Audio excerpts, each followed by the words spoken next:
모두 자리에서 일어나시겠습니다. 우리의 몸과 마음을 가다듬고 다 같이 2025년 6월 15일 주일 예배를 하나님께 드리겠습니다. 하나님이 우리를 사랑하시는 사랑을 우리가 알고 믿었노니 하나님은 사랑이시라. 사랑 안에 거하는 자는 하나님 안에 거하고 하나님도 그의 안에 거하시느니라. 하나님은 영이시니 예배하는 자가 영과 진리로 예배할지니라. 아멘.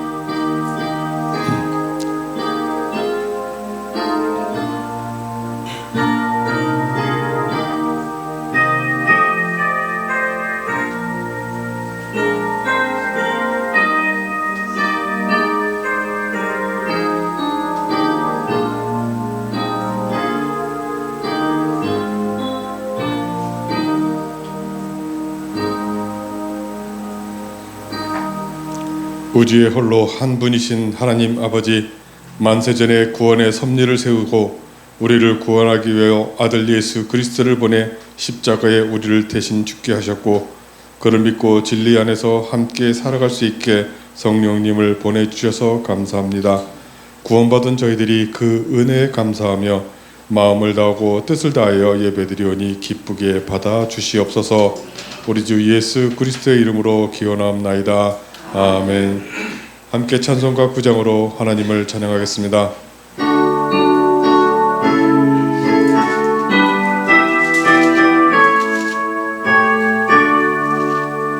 하늘에 가득한 영광의 하나님, 온 땅에 충만한 존귀하신 하나님, 생명과 빛으로 지혜와 권능으로 언제나 우리를 지키시는 하나님, 성부와 성자와 성령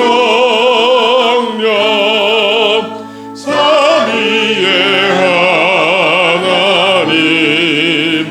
우리 예배를 받아주시옵소서.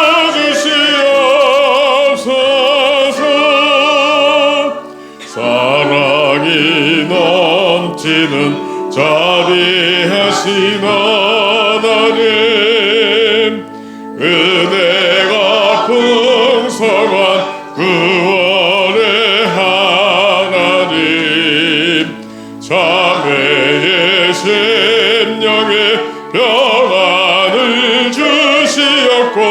죄악과 허물을 용서하여 주소서. 찬송과 영광과 생명 구원의 하나님, 우리 예배를 받아주시옵소서.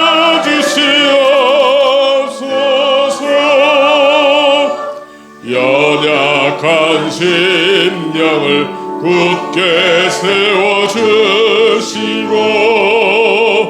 우둔한 마음을 지혜롭게 하시고 주의 뜻 받들어 참되게 살아가며 주 말씀 따라서 용감하게 하소서. 권능과 지혜와 사랑 은혜의 하나님, 우리 예배를 받아주시옵소서.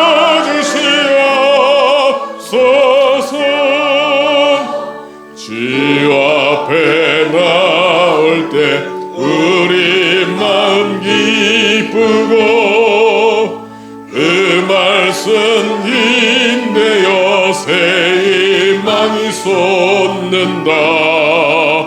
고난도 슬픔도 이기게 하시었고 영원에 잇대어 살아가게 하소서. 우리의 사랑과 기쁨 생명의 하나님, 우리 예배를 받아주시옵소서.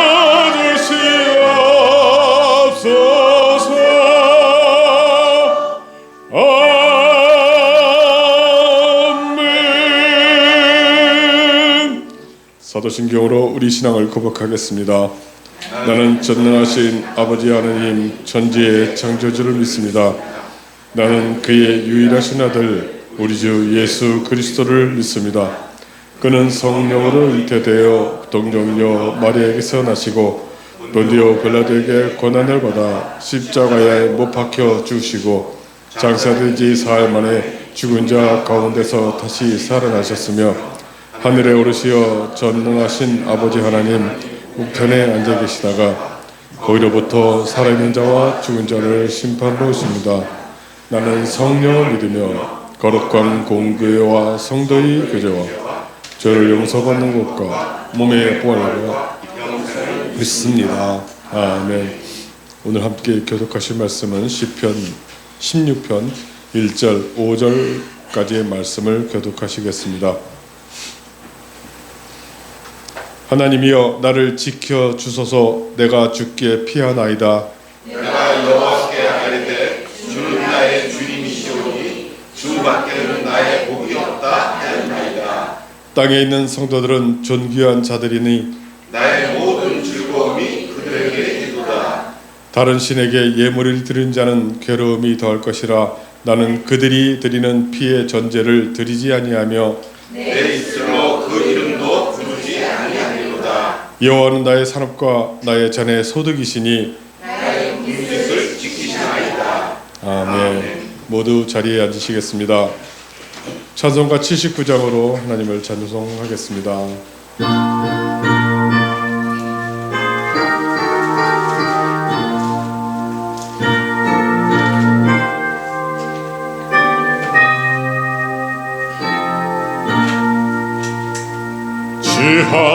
하나님 지으신 모든 세계 내 마음속에 그리워볼 때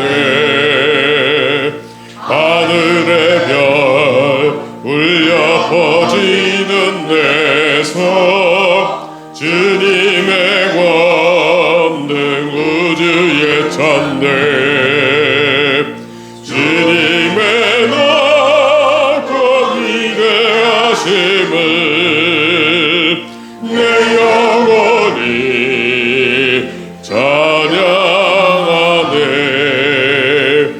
주님의 높고 위대하심을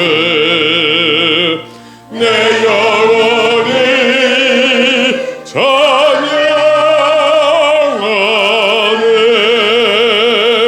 숲속이나 험한 산골짜기에서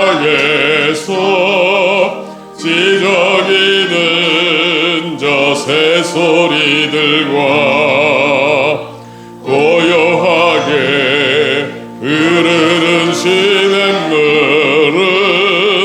주님의 솜씨 노래하노라. 주님의 높고 위대하심을 내 영혼이 찬양하네. 주님의 높고 위대하심을 내 영혼이 찬양하네.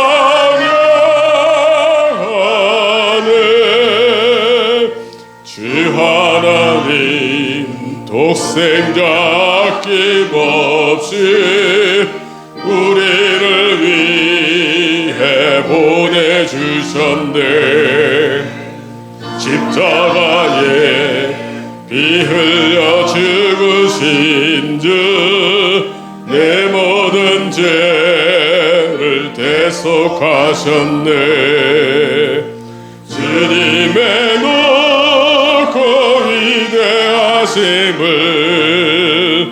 내 영혼이 찬양하네.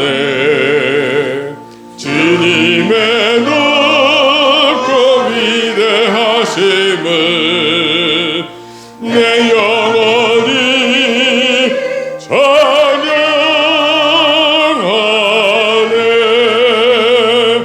내 주 예수 세상에 다시 올 때 저 천국으로 날 인도하리. 나 겸손히 엎드려 경배하며 영원히 주를 찬양하리라. 주님의 높고 위대하심을 내 영혼이 찬양하네. 주님의 높고 위대하심을 내 영혼이 찬양하네.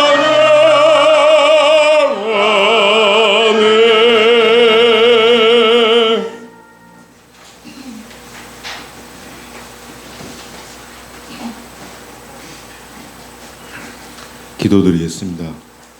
은혜가 풍성하신 하나님 아버지, 언제나 저희와 함께 하시는 주님의 은혜에 감사와 찬송을 드립니다. 때에 따라 단비를 주셔서 육신의 양식을 주시고 주의 말씀을 통하여 영의 양식을 주심에 감사드립니다. 우리의 모든 삶이 감사만 드리기에도 부족한 삶인데도 그러지 못하고 불평만 가득한 저희의 무지함을 용서하여 주옵소서. 세상에 살면서 주님 말씀을 멀리하고 세상 즐거움을 따르다 죄에 물들어 어두워진 마음을 깨끗하게 해주시어 죄인의 삶을 벗어버리고 주님의 말씀만 따르게 하여 주옵소서. 저희 성도들을 기억하시어 삶에 지치고 힘겨운 자들에게 새 힘과 소망을 주시옵고 어떠한 시험에도 넘어지지 않도록 붙잡아 주시어 말씀으로 이기게 하여 주옵소서. 저희 하늘빛 내리 교회를 사랑하시는 주님, 마음과 뜻과 정성을 다하여 예배하는 자가 넘치게 하시고 주님을 믿지 않는 영혼들이 주님을 만나는 역사가 이루어지게 하여 주옵소서. 이 시간 말씀을 전하는 목사님의 영육을 강건케 하시어 무더운 계절 목사님의 건강을 지켜주시옵고 오늘의 말씀 속에서 저희의 귀가 열리게 하시어 말씀을 받아들이는 지혜와 깨달음을 주옵소서. 살아계신 예수님의 이름으로 기도드립니다. 아멘. 우리 기도를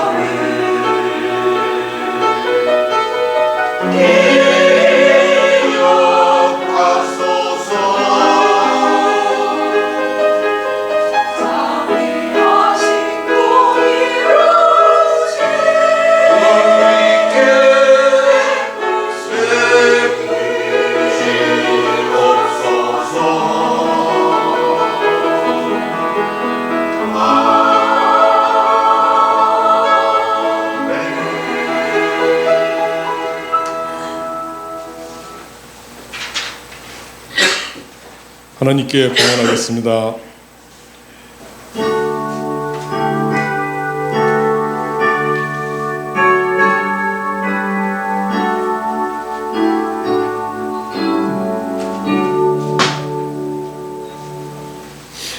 함께 기도드리겠습니다.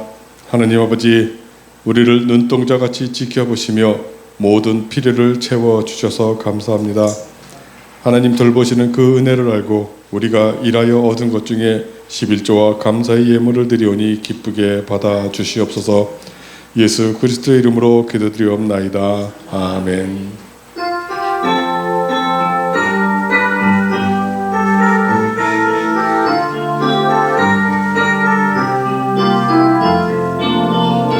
주의 사랑으로 사랑합니다. 주의 사랑으로 사랑합니다. 영대 아래에서 주의 영광을 보내 주의 사랑으로 사랑합니다. 주의 사랑으로 환영합니다. 주의 사랑으로 환영합니다. 자매 안에서 주의 영광을 보내 주의 사랑으로 환영합니다. 네, 주의 사랑으로 환영하고 축복합니다. 오늘은 성령 강림 이후 첫 주일로 삼위일체의 주일입니다. 성부, 성자, 성령, 삼위 하나님께서 우리 위해 행하신 일을 생각하며 우리와 함께 살자는 초대를 받은 절기입니다. 사람한테 초대를 받아도 기쁜데 하나님께서 함께 살자고 초대를 하셨으니 얼마나 감사하고 기쁜 일이겠습니까? 매일의 삶 속에서 우리 안에 계신 하나님과 동행하시기를 바랍니다.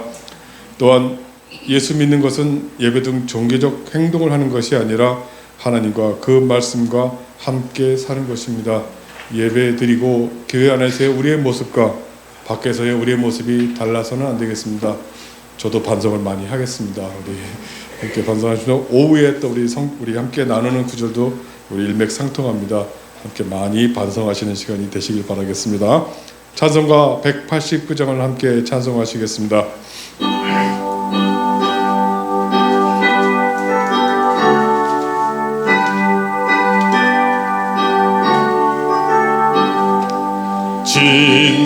진실하신 주 성령 성도 곁에 계시사 진리의 길을 갈 때에 손을 잡아 주소서.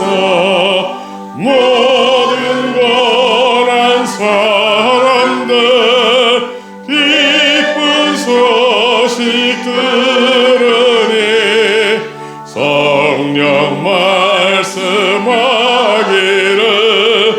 나를 따라오너라.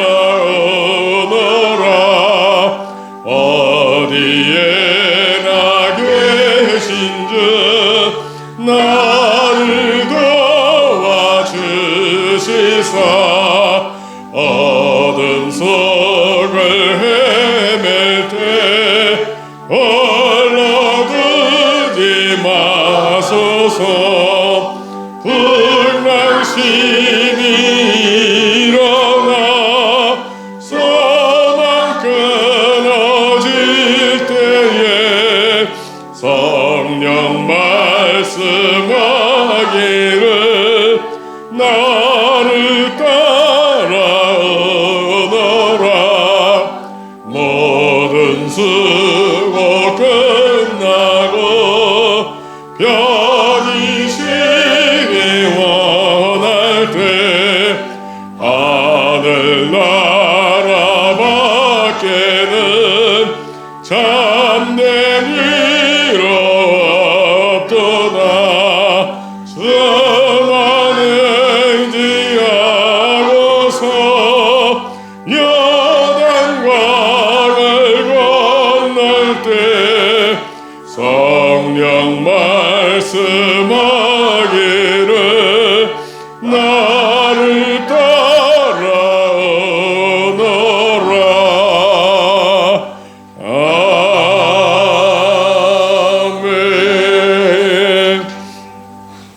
오늘 이 시간 우리에게 허락하시는 하나님 말씀은 야고보서 2장 1절에서 13절 말씀입니다.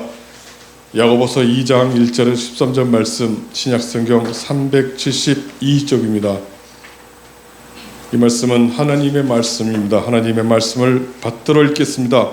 경청하시기 바랍니다. 내 형제들아, 영광의 주 곧 우리 주 예수 그리스도에 대한 믿음을 너희가 가졌으니 사람을 차별하여 대하지 말라.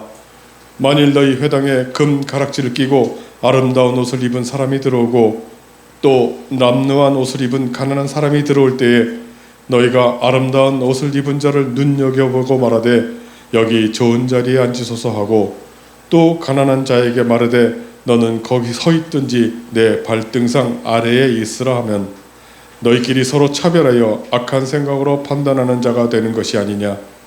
내 사랑하는 형제들아, 들을지어다. 하나님이 세상에서 가난한 자를 택하사 믿음에 부여하게 하시고 또 자기를 사랑하는 자들에게 약속하신 나라를 상속으로 받게 하지 아니하셨느냐. 너희는 도리어 가난한 자를 업신여겼도다. 부자는 너희를 억압하며 법정으로 끌고 가지 아니하느냐. 그들은 너희에게 대하여 일컫는 바 그 아름다운 이름을 비방하지 아니하느냐. 너희가 만일 성경에 기록된 대로 네 이웃 사랑하기를 내 맘과 같이 하라 하신 최고의 법을 지키면 잘하는 것이거니와 만일 너희가 사람을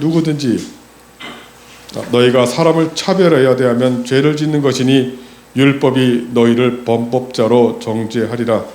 누구든지 온 율법을 지키다가 그 하나를 범하면 모두 범한 자가 되나니 간음하지 말라 하시니가 또한 살인하지 말라 하셨은즉 너희가 비록 간음하지 아니하여도 살인하면 율법을 범한 자가 되느니라. 너희는 자유의 율법대로 심판받을 자처럼 말도 하고 행하기도 하라. 긍휼을 행하지 아니하는 자에게는 긍휼 없는 심판이 있으리라. 긍휼은 심판을 이기고 자랑하느니라. 아멘.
야고보서에서는 우리 그리스도인들이 세상에서 살아가는 삶의 양식을 경건이라고 말씀하십니다. 이 경건이란 단어는 구약 성경의 거룩이라는 단어로도 표현할 수가 있는데, 시내산에서 하나님께서 이스라엘을 자기 백성으로 삼고서 내가 거룩하니 너희도 거룩하라고 당부하셨다는 사실을 알면 바로 이해할 수 있습니다. 그런데 사람들은 이 거룩이나 경건이라고 하면 일상적인 삶을 제쳐두고 종교 행위를 열심히 하거나 수도원 같은 이 세상과 분리된 곳에 가서 하나님만 바라보며 사는 것으로 생각하는 사람들도 많이 있는데, 그것은 오해입니다. 하나님께서 거룩 또는 경건하게 살라고 부탁하신 것은 일반적인 삶에서 그러라는 것이지, 이 세상과 분리된 곳에서 기도와 같은 종교생활만 열심히 하라는 말이 아닙니다. 그것을 오해해서 삶은 제쳐두고 종교 행위를 열심히 하면 신앙이 좋다고 생각하는 경우가 많은데, 착각 중에서도 헤어나오기 어려운 큰 착각입니다. 아는 어떤 분이 이 구약시대 하나님으로부터 칭찬받고 인정받은 분들이 어떤 분인지를 조사를 해보니 대부분이 일반인이더라는 것입니다. 에스라나 스가랴 같은 일부 제사장들은 하나님의 인정을 받고 칭찬도 받았지만, 그렇다고 이 제사와 같은 종교 행위를 잘해서 그들이 칭찬받고 인정받은 것이 아니라 하나님 말씀을 바르게 전하고 바르게 가르쳐서 하나님의 인정을 받은 것입니다. 그런 몇 분을 제외하면 이 제사장이나 레위인 같은 종교인들은 책망을 받은 경우가 더 많습니다.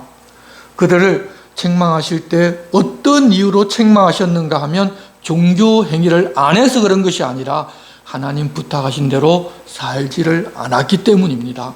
그래서 우리도 종교 생활로 신앙이 좋다는 이야기를 듣는 것이 아니라 내가 사는 일상의 삶이 주님 부탁하고 당부하신 경건하고 거룩한 삶인지를 늘 돌아보아야 합니다.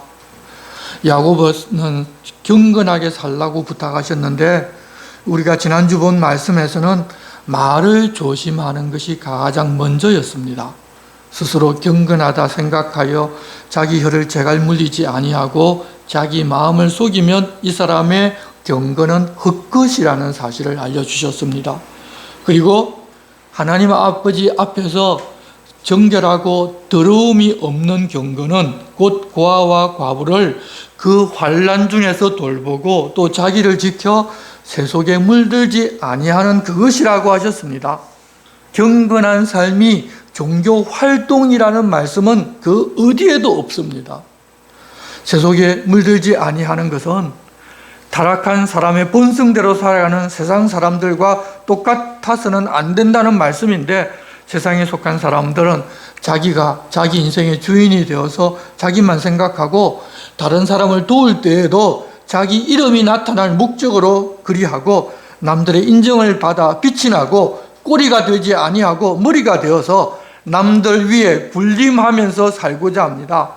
또 어떤 경우에는 자기 육신의 즐거움을 위하여 비도덕적인 삶을 살기도 하고 물질이 주인이 되어서 부자 되는 것이 인생 최고의 성공이라고 생각하고 살아가기도 합니다. 그런 가치를 추구하는, 세속에 물들지 아니하는 것이 경건을 추구하는 그리스도인의 삶입니다. 그러면 세속에 물들지 않는 경건한 그리스도의 삶의 모습은 또 어떻게 나타나는지 우리는 구체적으로 또 더 듣고 싶어집니다. 그 하나가 오늘 말씀으로 우리 주님이 본을 보이신 대로 세상에서 인정하는 외적인 조건으로 사람을 차별하지를 아니하는 것입니다. 1절 말씀입니다. 내 형제들아, 영광의 주 곧 우리 주 예수 그리스도에 대한 믿음을 너희가 가졌으니 사람을 차별하여 대하지 말라. 이 세상에 사는 사람들은 모두가 다 외적인 모습을 보고 다른 사람을 판단합니다. 육체를 가진 우리도 그리스도인이지만 하나님을 모르는 사람들과 똑같이 외적인 모습만을 보고 그것만으로 다른 사람을 판단하고 차별할 때도 많습니다. 하지만 사람은 하나님의 형상으로 창조된 본질을 가진 존재입니다. 세상에 속한 사람들은 그것을 보는 눈이 없기 때문에 외적인 것만 보고 판단하고 차별하지만 우리 그리스도인은 그것을 보는 눈이 열렸기 때문에 사람 안에 있는 하나님의 형상을 함께 볼 줄 알아야 합니다. 우리가 가진 믿음은 영광의 주, 곧 우리 구주 예수 그리스도에 대한 믿음입니다.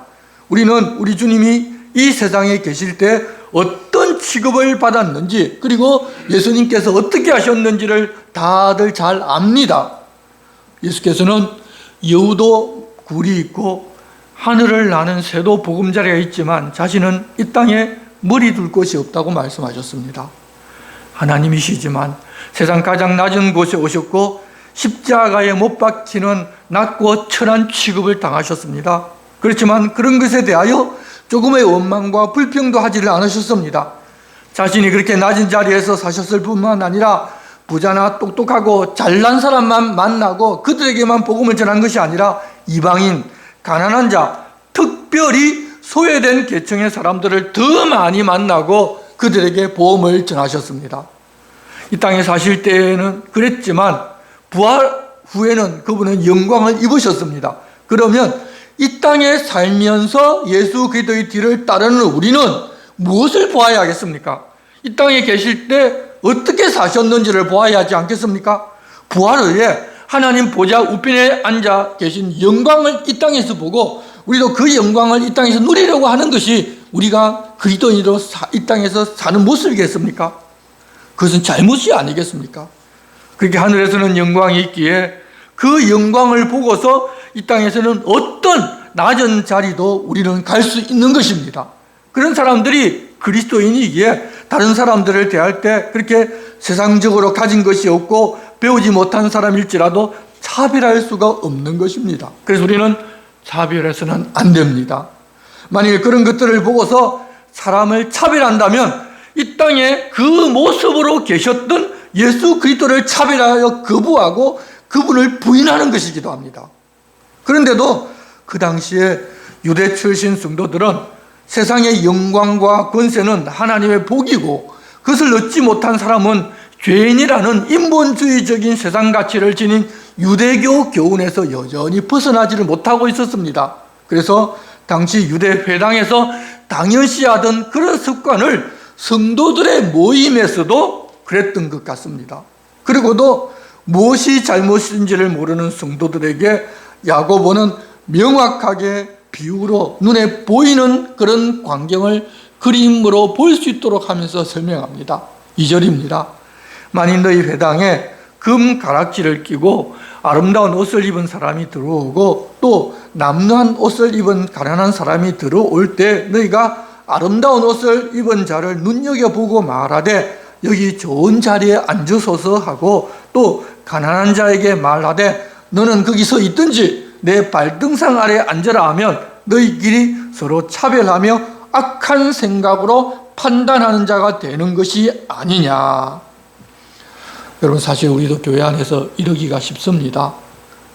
익숙해서 이렇게 하는 것이 인식조차도 되지 않고 마음의 그리낌도 전혀 없이 너무도 당연하게 이루고 있을 수도 있습니다.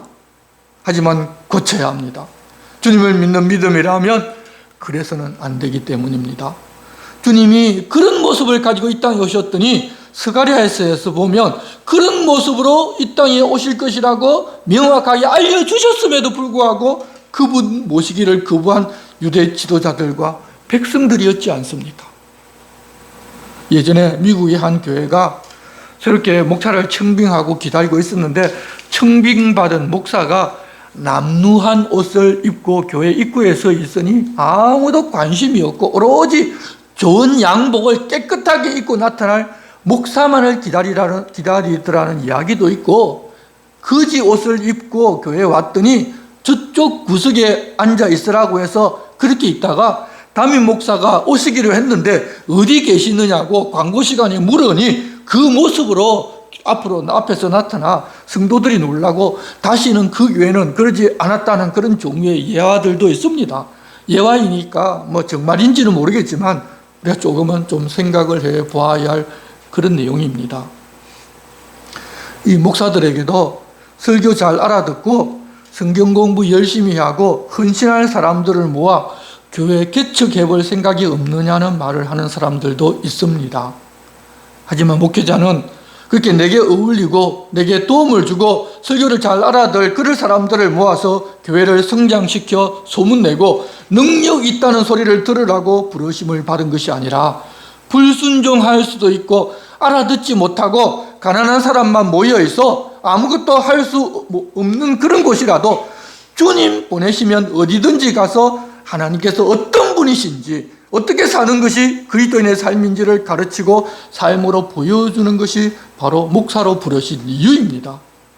그런데 세상 가치에 익숙한 우리는 그렇게 권유하기도 하고 목회자가 그런 목적으로 교회를 개척하기도 합니다. 하지만 그 이야기가 듣기 좋아서 그렇게 한다면 그것은 사람을 차별하는 다른 모습입니다. 그래서는 안 됩니다. 하나님은 사람을 뱀으로 취하지 않으시는 분이십니다. 그래서 그리스도에 대한 바른 믿음은 사람을 외모나 이 세상에서 가진 것으로 취하는 가치관과는 공존할 수가 없습니다. 그래서 야고보는 그러지 말라고 명령을 한 것입니다. 그렇게 회당에서 발생하는 부자와 가난한 사람에 대한 차별을 지적하고 책망하는 뒤에 세상에서는 가난한 사람에 대한 차별이 어쩌면 당연한 것처럼 보이지만 성도들의 경우 가난한 사람을 차별해서는 안 되는데 그 이유를 하나님께서 가난한 사람을 어떻게 보시고 부자들을 어떻게 경계하셨는지를 보충해서 야고보 사도는 추가로 설명합니다. 5절입니다. 내 사랑하는 형제들아 들을지어다. 하나님이 세상에서 가난한 자를 택하사 믿음에 부요하게 하시고 또 자기를 사랑하는 자들에게 약속하신 나라를 상속받게 하지 아니하셨느냐. 우리는 모두가 다 산상수훈에 대해서는 너무 잘 알고 있습니다. 마음이 가난한 자는 복이 있나니 천국이 그들의 것임이라고 말씀하셨습니다. 누가복음에서는 너희 가난한 자가 복이 있다고 말씀하셨습니다. 가난한 사람은 세상에서 믿고 의지할 데가 없고 믿을 것은 하나님밖에 없기 때문에 쉽게 믿고 하나님을 전적으로 의지하고자 합니다. 그렇게 가난한 사람이 결국 마음이 가난하기에 하나님을 믿는 믿음을 가질 수 있게 되었고 하나님 약속하신 하나님의 나라를 상속받게 되었습니다. 물론 가난한 사람들 중에서도 여전히 세상의 물질과 세상 가치관이 우선인 사람들도 있습니다. 그래서 모든 가난한 사람들이 그렇다고 하지는 않으셨지만 그래도 가난한 사람들이 좀 더 하나님을 생각하고 믿고 따를 기회를 얻었고 주님도 그런 사람들을 찾아가 복음을 전하였고 믿는 사람들도 그 당시는 대부분 그렇게 가난한 사람들이었습니다. 가난한 사람들은 하나님께서 조그만 것만 주셔도 그 은혜를 알고 감사합니다. 부자는 많은 것을 하나님으로부터 받았어도 감사를 모릅니다. 그래서 그런 사람들은 영적으로 황폐한 삶을 살기 쉽고 종교 생활로 자기가 얻고 자기가 가진 기득권을 유지하려고 하는 경향이 강합니다. 그래서 부자들은 가진 권력과 힘으로 자기 뜻을 관철하고 가난하고 힘없는 사람을 억압하여 자기가 얻고자 하는 것을 모두 다 얻으려고 합니다. 그런 부자들은 이미 가진 것이 너무 많아 믿지 않아도 부족한 것이 없습니다. 그래서 다른 믿음을 가지고 전적으로 하나님을 믿고 의지하기가 힘듭니다.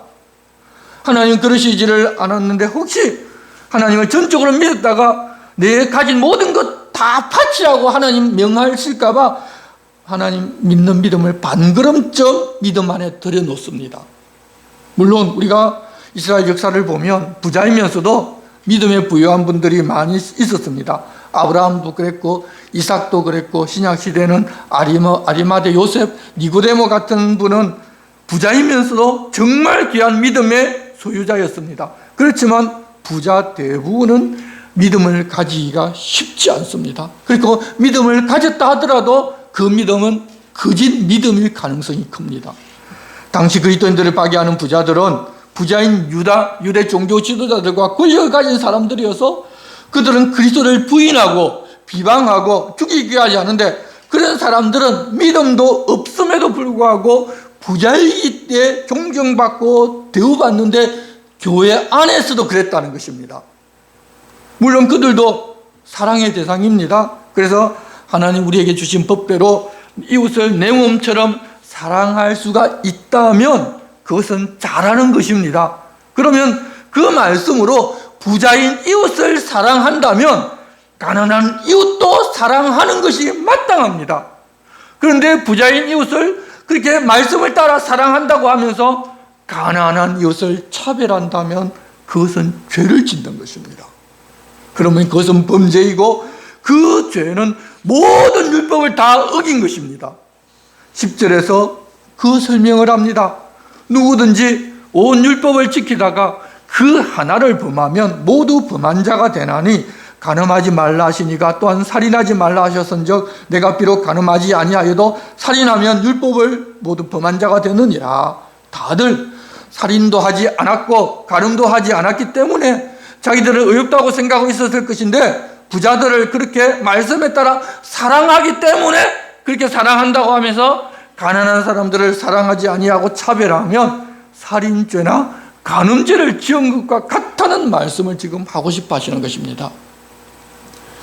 구약의 율법만으로도 그런데 우리 그리스도인들은 이 구약보다 더 진보된 자유의 법을 가진 사람들입니다. 그들은 그런 법이 있으니 억지로 이웃을 사랑하지만 우리 그리스도인들은 그런 법에서 다 해방되었지만 우리가 말하고 행한 것은 심판을 받게 됩니다. 그리스도인으로 행하고 살아야 그리스도인이라는 것입니다. 그렇게 우리도 자유인이니까 그렇게 이웃을 사랑하지 안 해도 된다는 식의 반대 해석을 하지 말고 율법의 심판을 받을 사람처럼 말하고 행동도 해야 한다고 강조합니다. 받은 은혜가 너무 크다는 사실을 깨달아 알고 이웃사랑이 우리 삶에서 흘러나오면 가난한 사람에 대하여도 사랑하겠지만 그렇지 아니하고 아직 미성숙하면 율법으로 그리하지 않으면 심판을 받는다는 그런 태도로 살아야 우리 주님 부탁하신 삶을 그래도 좀 살아갈 수 있다는 이야기입니다. 다만 그런 율법을 억지로 지켜야 한다는 의무감으로 사는 것이 아니라 우리 주님이 우리에게 사랑을 부어주셨으니 결국은 그 사랑에 근거하여 가난한 이웃도 진심으로 사랑하며 살아야 합니다. 야고보는 그렇게 가난한 사람을 차별하지 아니하고 사랑하는 것을 긍휼을 행하는 것에 비유합니다. 그래서 13절에 긍휼을 행하지 아니하는 자에게는 긍휼 없는 심판이 있으리라. 긍휼은 심판을 이기고 자랑하느니라. 가난한 사람을 불쌍히 여기고 차별하지 않아야 우리 주님께서도 그 사람을 긍휼히 여기고 차별을 하지 않아서 심판받지 않고 사랑과 영광을 얻는다는 것입니다. 우리가 하나님의 심판을 믿음으로 이미 하나님 나라로 옮겨있기 때문에 심판을 받지 않는다고 하니 어떤 사람들은 교만해져서 자기 마음대로 판단하고 사람들도 있는데 참다운 믿음을 가진 그리스도인은 우리가 그렇게 살 수가 없습니다. 우리를 구원하신 그 은혜를 알기 때문에 주님이라면 어떻게 하셨을까를 생각하며 율법보다 사실은 더 높은 차원으로 살아갑니다. 특별히 하나님의 긍휼을 입은 것은 우리가 연약하고 가진 것이 없는 사람을 긍휼히 여기며 사는 것이라는 것을 꼭 기억하고 살아가야 할 것입니다. 또 보면 자기는 그런 긍휼을 입어야만 하는 사람이라고 하면서 그저 긍휼만 바라고 자기도 다른 사람에 대해서 긍휼 베풀 힘이 있는데도 불구하고 자기는 그저 남의 긍휼을 받고 남의 도움만 받아야 한다고 생각하는 사람도 혹 있기는 한데 그런 사람이 있을지라도 마음을 상하거나 긍휼을 잃어버려서는 안 됩니다. 우리는 그런 사람이 있어도 그 사람 앞에서 사는 것이 아니라 하나님 앞에서 사는 것이니 여러분 쏙더라도 긍휼 베풀기를 쉬지 맙시다. 다시 말씀드립니다. 교회 안에서는 어떤 차별도 가지지 말고 구원받아 하나님 교회에 받아들여 주신 그 은혜만 생각하고 그저 감사하고 주님 부탁하신 대로만 살아갑시다. 그렇게 살다 보니 쏟고 손해보고 억울한 일을 당하기도 하는데 주님 다 보고 계시고 다 알고 계십니다. 그러니 그런 사람들 때문에 내가 뒤로 물러가는 주님 주실 복을 놓쳐서는 안 될 것입니다. 이제 야고보는 행함이 없는 죽은 믿음과 행함으로 입증되는 참 믿음의 신뢰를 들어서 우리들 모두가 다 진짜 믿음을 가진 사람이 되어야 한다는 것을 말씀하십니다. 14절입니다. 네, 형제들아, 만일 사람이 믿음이 있노라 하고 행함이 없으면 무슨 유익이 있으리요? 그 믿음이 능히 자기를 구원하겠느냐? 우리는 이 종교 행위를 하는 것을 믿음의 기준으로 삼는 사람들이 많아서 전혀 행하지 않으면서도 믿음을 가졌다고 생각하는 사람들이 많이 있습니다. 하지만 예수 그리스도를 믿는다고 하면서 가난한 사람들을 차별하고 외모로 사람을 취하는 것은 사실은 믿음이 없다는 것입니다. 행함이 없는 믿음은 죽은 믿음이거나 아니면 하나님께서 우리에게 주신 구원 얻을 믿음이 아니라는 것입니다. 우리가 믿음이 있다면 그 믿음은 우리의 행동으로 나타날 수밖에 없습니다. 어떤 살아있는 나무가 있다면 당연히 열매를 맺게 됩니다. 그런데 열매를 맺지 못한다면 그 나무는 죽어 있거나 앞잎이 무성해도 죽은 나무와 다를 바가 없습니다. 예수께서 베다니에 있는 나사로의 집에 주무시고 아침 일찍 예루살렘을 향하여 출발하셨을 때 잎이 무성한 무화과 나무를 보고서 혹시 무화과 열매가 있을까 가셨다가 열매를 얻지 못하자 저주하셨는데 다음날 제자들은 그 나무가 다 말라버린 것을 보았습니다.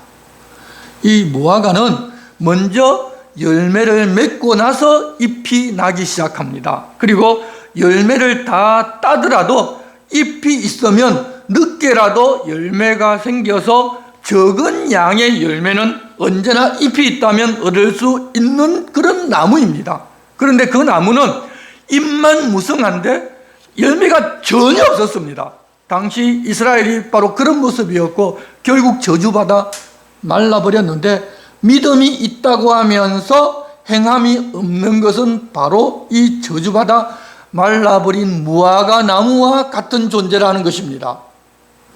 15절입니다. 만일 형제나 자매가 헐벗고 일용할 양식이 없는데 너희 중에 누구든지 그에게 이르되 평안히 가라, 덥게 하라, 배부르게 하라 하며 그 몸에 쓸 것을 주지 아니하면 무슨 유익이 있으리요?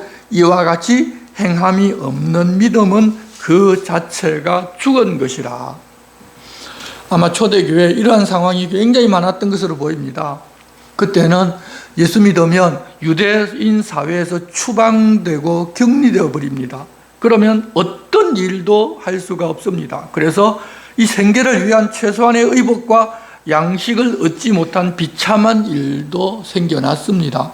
그래서 우리가 아는 대로 바나바가 자기 땅을 팔아서 사도들 앞에 내어놓아서 그것으로 사실 초대교회 성도들이 먹고 살았고 아나니아와 삽비라 같은 사람도 그렇게 하기도 했습니다. 야고보는 그런 모습을 많이 보아왔는데 그것으로 행함이 있는 믿음과 행함이 없는 믿음의 예를 들게 됩니다. 그렇게 옆에서 형제들이 일용할 양식이 없어서 헐벗고 있는데 그들에게 음식이나 쓸 것을 주지 아니하고 습관적으로 유대인의 인사로 평안을 빌고 이렇게 저렇게 하라고 말만 한다면 그게 무슨 유익이 있느냐는 것입니다. 하나님 주실 테니까 내가 기도해 줄 테니까 하면서 쓸 것 주지도 입을 것 주지도 않고서 그렇게 말만으로 축복해 주는 게 무슨 의미가 있느냐는 것입니다. 그러면서 믿음은 행함으로 나타날 수밖에 없다는 것을 사람들이 사는 논정을 들어서 설명을 시도합니다. 18절입니다. 어떤 사람은 말하기를 너는 믿음이 있고 나는 행함이 있으니 행함이 없는 내 믿음을 내게 보이라. 나는 행함으로 내 믿음을 내게 보이리라 하리라. 행함이 없지만 믿음이 있다고 하니 나는 행함으로 내 믿음을 보여줄 테니까 너는 행함이 없이 너의 믿음을 좀 보여달라는 것입니다. 행함이 없어도 믿음이 있다는 것은 아무것도 내놓고 보여줄 것이 없기 때문에 그런 이야기를 하는 것은 말도 안 되는 억지라는 것입니다. 그러면서 하나님이 한 분이신 것을 믿는 것을 믿음이라고 생각하고 있는 모양인데 착각하지 마라. 그 정도는 귀신도 믿고 떠든다고 이야기를 합니다. 그렇게 가졌다는 믿음은 멸망당할 귀신이 가진 것과 조금도 다르지 않은 큰 믿음이라는 것입니다. 만일 그런 믿음으로 하나님께서 사람을 구해 주신다면 귀신이나 사탄 모두가 다 구원받습니다. 그런데 당시 유대인들은 그런 관념을 믿음이라고 생각하면서 살고 있었습니다. 그렇게 하나님을 믿는다고 하면서 율법도 잘 지키는데 예수께서 그들을 보니 그 안에 하나님을 사랑하는 것이 전혀 없었습니다. 우리도 그렇게 판별되면 믿은 것 모두가 다 헛것이 됩니다. 아직 돌아설 기회가 있을 때 우리는 바른 믿음을 가지고 살아야 합니다. 그래서 믿는다는 것은 믿고 따르며 말씀하신 대로 행하며 사는 행동으로 나타나는 것이지, 그런 관념, 그런 신념은 믿음이 아니라는 것입니다. 이제 야고보는 20절에서 그들의 조상이라고 섬기는 아브라함을 통하여 행함이 없는 믿음은 헛것이라고 설명하며 자신이 믿음을 가졌다고 믿는 실체를 아브라함을 통해서 보라고 하십니다. 허탄한 사람아, 행함이 없는 믿음이 헛것인 줄을 알고자 하느냐? 우리 조상 아브라함이 그 아들 이삭을 제단에 바칠 때 행함으로 의롭다 하심을 받은 것이 아니냐? 내가 보거니와 믿음이 그의 행함과 함께 일하고 행함으로 믿음이 온전하게 되었느니라. 이에 성경에 이른바 아브라함이 하나님을 믿으니 그것을 의로 여기셨다는 말씀이 이루어졌고 그는 하나님의 벗이라 칭함을 받았나니, 이로 보건대 사람이 행함으로 의롭다 하심을 받고 믿음으로만은 아니니라. 아브라함은 유대인들이 가장 존경하고 위대하게 여기며 자신들의 아버지라고 부르는 분입니다. 그가 하나님으로부터 인정을 받은 것은 창세기 22장의 내용을 가져와서 그의 믿음은 말씀하신 것에 대해서 철저히 순종해서 행하였을 때 나타났음을 설명합니다. 아브라함은 100세에 얻은 아들 이삭을 하나님께서 희생 제물로 바치라고 하자 그를 묶어서 제단 위에 올리고 칼을 들어서 쳐서 죽이려고 하였습니다. 바로 그렇게 한 행동으로 말미암아 그가 믿음으로 의롭다함을 얻게 되었다는 것입니다. 믿음은 하나님께서 어떤 분이신지를 아는 지식에 그냥 머물러 있는 것이 아니라 하나님의 말씀에 순종하여 행하는 행동이 외적으로 나타날 때 믿음이 있다고 인정을 받고 그 믿음이 진짜 믿음이라는 것입니다. 다시 말하면 진짜 믿음은 우리로 하여금 그 말씀대로 살게 해줍니다. 야고보는 예를 하나 더 들어서 기생 라합의 행동으로 나타나는 믿음을 설명합니다. 기생 라합은 여리고에서 술 장사 그리고 여관을 하면서 하나님께서 여리고를 이스라엘에게 주셨다는 들려오는 소문을 듣고서 하나님을 믿었습니다. 그래서 이스라엘 정탐꾼이 들어왔을 때 그들을 살려야 자기들도 살 수 있다는 것을 알았습니다. 하지만 여리고 시민이었던 기생 라합에는 그 정탐꾼들이 적군이었습니다. 적군 정탐꾼을 살려준다는 것은 여리고 왕에게 죽는다는 이야기와도 같습니다. 현실은 자기들이 여리고 시민이니까 정탐꾼은 정탐꾼대로 잡아 넘겨주고 나는 하나님을 믿어서 하나님 이 여리고를 정복하실 때 나를 살려주실 거야 라고 말할 수도 있습니다. 그것을 믿음이라고 생각할 수도 있습니다. 하지만 그가 하나님을 믿자 여리고 왕에게 죽을 수도 있다는 사실을 알고도 그 죽음을 두려워하지를 아니하고 하나님 편에 서서 적군 정탐꾼을 살려주는 행동을 하였고 그 결과로 의롭게 되고 살게 되었습니다. 그 행동이 그로 살게 만든 것입니다. 그러므로 행동이 따르지 않는 믿음은 영혼이 없는 사람의 몸과도 같습니다. 영혼이 없는 몸은 사람이지만 죽은 몸 아닙니까? 그래서 행함이 없는 믿음은 죽은 믿음입니다. 우리는 다 볼 수 없지만 우리 하나님은 모든 것을 다 보고 계십니다. 행함이 없이 종교 행위만 하는 그런 거짓 믿음 많이 있을 수도 있습니다. 그런 중에 알곡과 죽정이를 가려내기 위하여 환난과 시련이라는 세찬 바람을 하나님 불게 허락하십니다. 그렇게 되면 죽정이는 그 바람에 다 날아가 버리고 결국 알곡만 남게 됩니다. 성도 여러분, 하나님을 믿는 믿음이 있다면 말로만 하지 말고 사랑으로 이웃에게 행해야 합니다. 비록 손해가 있다고 할지라도 하나님 그렇게 하라고 명하셨으니 행하는 것입니다. 그렇게 행하면 하나님께서 의롭다고 인정해 주십니다. 믿음이 지식이나 이 감정의 차원에서 머무르고 있다면 우리가 아직 신앙의 초보에서 벗어나지 못한 것일 수도 있습니다. 계속 그런 상태라면 하나님을 바르게 알 수도 없고 하나님의 인정을 받고 영원한 하나님의 나라를 누리지도 못하고 하나님 우리에게 주고자 하는 그 영원한 생명뿐만 아니라 세상에서 필요한 것들을 필요한 때 적절하게 챙겨주시는 그 은혜를 우리는 경험해 보지도 못할 수도 있습니다. 뿐만 아니라 조금만 바람이 불기만 해도 이리저리 밀려다니기도 합니다. 하지만 하나님을 바르게 알고 믿게 되면 말씀이 우리의 삶에서 행동으로 나타나게 되어 있습니다.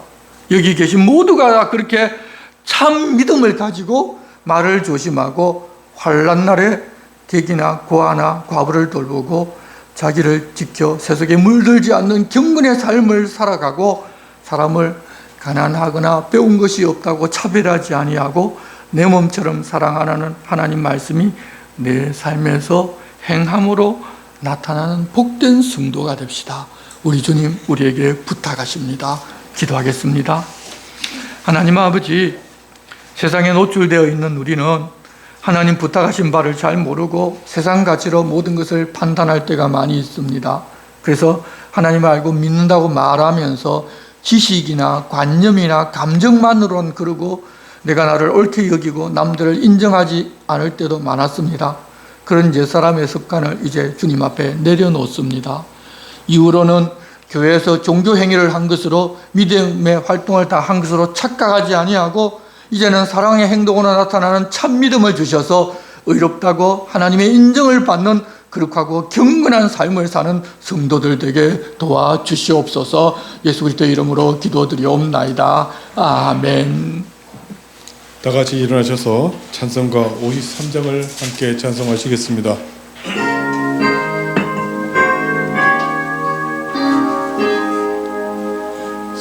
성전을 떠나가기 전 머리를 숙일 때 주께서 함께 계시고 복 내려 주소서.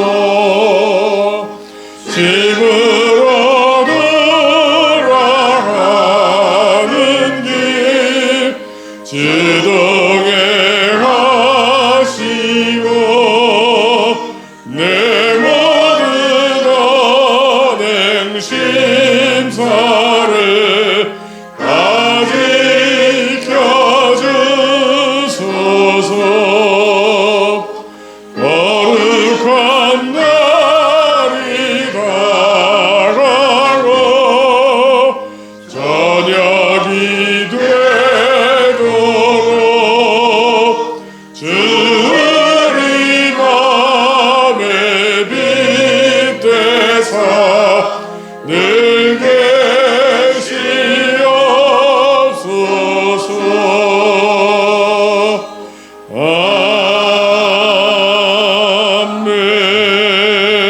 아멘. 이제는 우리 주 예수 그리스도의 은혜와 하나님 아버지의 사랑과 성령님의 감동 감화와 교통하심이 말씀대로 행하여 참 믿음의 삶을 살기를 원하는 여기 모인 백성들 위해 영원토록 함께 하시기를 축원하옵나이다. 아멘.